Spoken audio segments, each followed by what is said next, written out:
Idejna zasnova za most v Mršeči vasi. V Šmarjeti načrtujejo izbir cvička. Bliža se festival Brežice – moje mesto.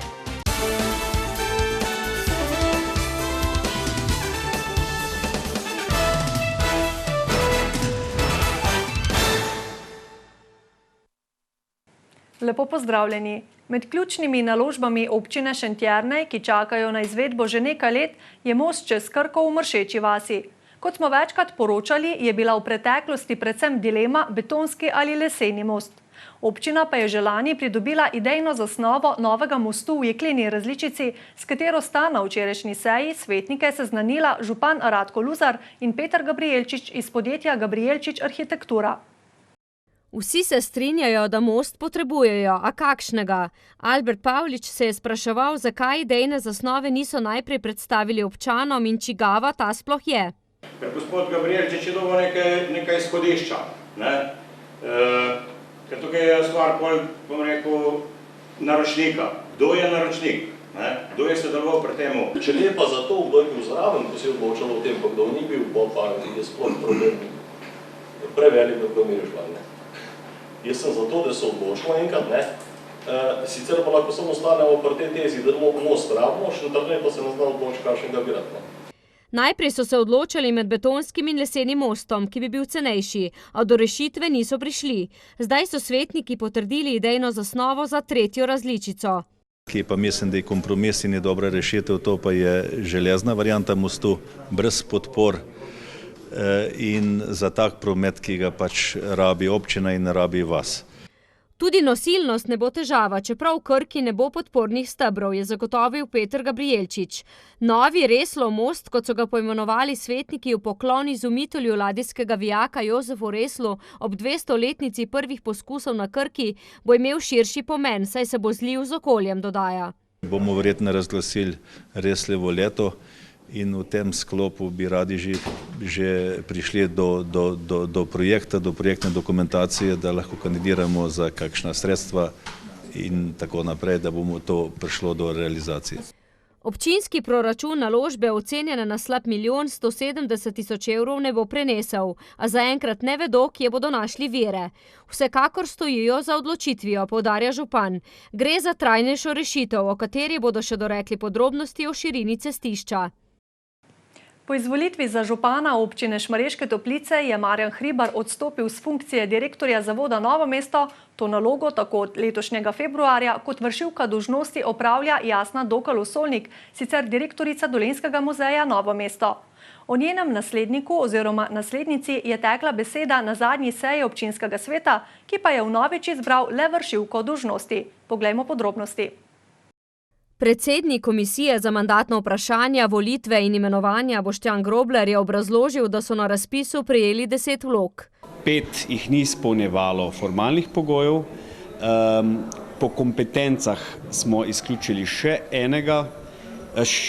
dva, potem pa smo 3 dali v ožji izbor. 31. julija se izteče mandat Dokal-Osolnikovi, ki jo bo za največ leto dni nasledila novomeščanka Dolores Kores. Osebe ne poznamo, s kompetencami in pa z referencami, ki jih ima iz vodenja v tujini in doma, pa pričakujemo, da bo lahko dosegala tisto, kar si tu želimo in si upamo, da bo. Seveda z močno podporo vseh nas. Nova vršilka dolžnosti, ki bo začela mandat 1. avgusta, ima torej vse možnosti, da se dokaže. Zato bo imela prednost na novem razpisu. Alojza Kobeta je zmotilo dejstvo, da so ji podelili le mandat vršilke dolžnosti. Lahko si predstavljam samo to, da pač nekdo želi direktorico držati na špakcih, da se bo lahko upravljalo tako, kot se upravlja. To seveda ne drži, odgovarjata podžupan in župan. Gre za zavod, ki posega na številna področja v Novem mestu, kjer smo seveda tudi razvajeni za bogatim dogajanjem tako na področju kulture, športa, zdaj v zadnjem času tudi mladine in turizma. In seveda tudi zato smo se odločili, da morda z nekim poskusnim vedejevskim obdobjem začnemo to novo zgodbo. Ki ni rožnata, saj je zavod lani posloval v rdečih številkah. Svet zavoda še čakamo, da bo posredoval tudi oziroma poročal na odboru za družbene dejavnosti o vzrokih za to negativno poslovanje in seveda, ko bomo analizirali vse vzroke, bomo videli, kaj je bilo res sistemske narave in kaj je lahko tudi osebna odgovornost. Vsekakor čaka novo vršilko dolžnosti zahtevno delo. Kar nekaj novih inovativnih zamisli na področju turizma v zadnjem času razvijajo v občini Šmarješke Toplice. Ob načrtovani ureditvi razgledne točke na zvoniku cerkve v Šmarjeti nameravajo v neposredni bližini, po vzoru Žalske fontane piva, poskrbeti za tako imenovani izvir cvička. Domačim in tujim obiskovalcem bodo v mobilni fontani sicer na voljo tudi druga odlična dolenjska vina. Za izvir dolenjskega posebneža bo občina skušala pridobiti nepovratna sredstva Evropskega kmetijskega sklada na 3. javnem pozivu lokalne akcijske skupine Dolenjske in Bele krajine. Ja, projekt je vreden okrog 120 000 evrov, pričakujemo 80% sofinanciranje, zagotovo je to pogoj, da gremo v samo realizacijo in ocenjujemo, da bo to pomenilo res nov zamah in zagon turizma v naši občini. Načrt ureditve izvira dolenjskega posebneža, za katero upajo, da bodo pridobili skoraj 90 000 evrov nepovratnih sredstev, so podprli tudi tamkajšnji občinski svetniki. Lokacija samega izvira bo v Šmarjeti, v centru Šmarjete. Naj povem, da gre za mobilno zadevo, ki jo bo moč predstaviti tudi kam drugam, tako da kot v zadnjem času se kot najprimernejša lokacija pač pokazala Šmarjeta. V delovanje izvira cvička bosta tesno vpeti obe vinogradniški društvi v občini, Belocerkovško in Šmarješko. Tudi glavni vinar Cvelbar, tako da jaz sem res vesel, gre za super sodelovanje in lahko samo z velikim zadovoljstvom ugotavljam, da je to sodelovanje res odlično. Nad trženjem turističnega produkta v Šmarjeti bo sicer bdel novo ustanovljeni javni zavod za turizem, kulturo in šport, ki mu bodo zaupali še številne druge trženjske in promocijske naloge. Javni zavod bo imel to moč povezati vse ponudnike na različnih lokacijah. Namen imamo organizirati številne prireditve tako za mlade kot v bistvu za vse starostne kategorije. Upravljali bomo z določenimi turističnimi kapacitetami. Ob upravljanju hiše žive dediščine in nove turistične agencije, ki bo del javnega zavoda, pa nameravajo ponovno zagnati tudi belocerkovški vinotoč. Projekt Jaz, ti, mi za Slovenijo, stara plastenka za novo življenje, ki je potekal 5. leto, je namenjen ozaveščanju mladih o recikliranju odpadnih plastenk in krožnem gospodarstvu. Z izkupičkom akcije bodo pobudniki sofinancirali nakup monitorja za nadziranje vitalnih funkcij novorojenčka na ginekološko-porodniškem oddelku novomeške bolnišnice, ki so mu dopoldne simbolično izročili zbrana sredstva. V akciji, ki je potekala od oktobra lani do 22. aprila, so odpadne plastenke zbirali na več kot 100 šolah, pa tudi bolnišnici, ki gre letošnji izplen 1200 evrov. Ne gre za neko strašno vsoto, gre pa za dober namen, za ozaveščevalno humanitarno akcijo. Aparat, ki ga bodo kupili ob pomoči dobrodelne akcije, sami pa dodali še 2000, je glede na 1300 novorojenčkov letno in naraščanje njihovega števila vsekakor pomemben. To pomeni, da se s tem aparatom spremlja dihanje, zasičenost kisika v krvi pri otroku, pritisk, puls, vse te stvari, ki so pomembne. Ta aparat se sicer ne uporablja rutinsko za vsakega novorojenčka, ampak samo za tiste, ki so ali bolj ogroženi, bodisi da so nedonošeni, ali pa se rodijo ob roku in imajo težave. Obstoječi aparat je star in se pogosto kvari.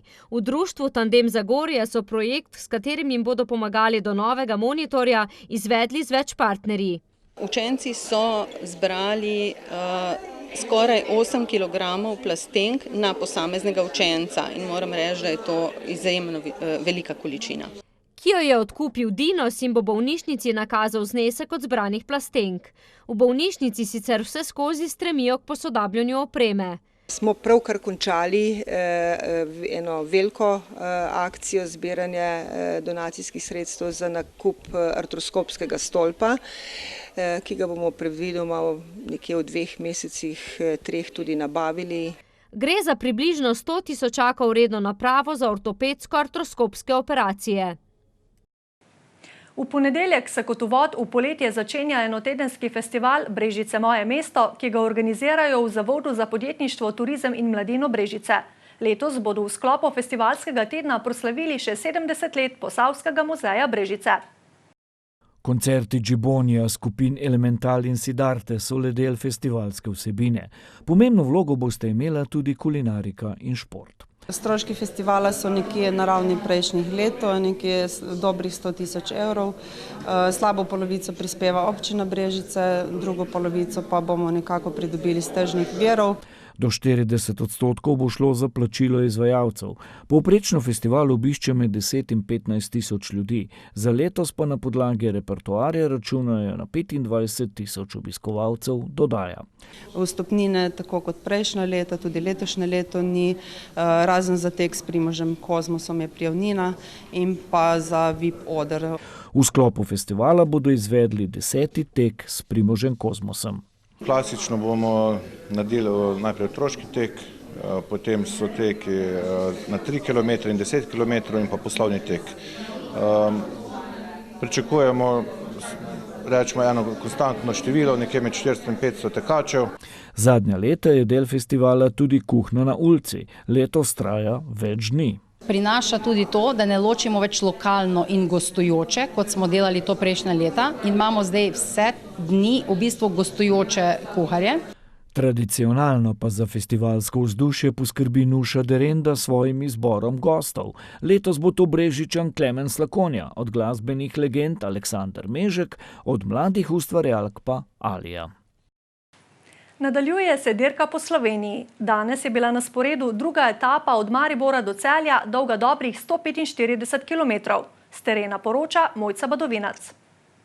Tudi o zmagovalcu druge etape, ki se je po vzponu na Celjsko kočo zaključila v Knežjem mestu, je odločal ciljni šprint.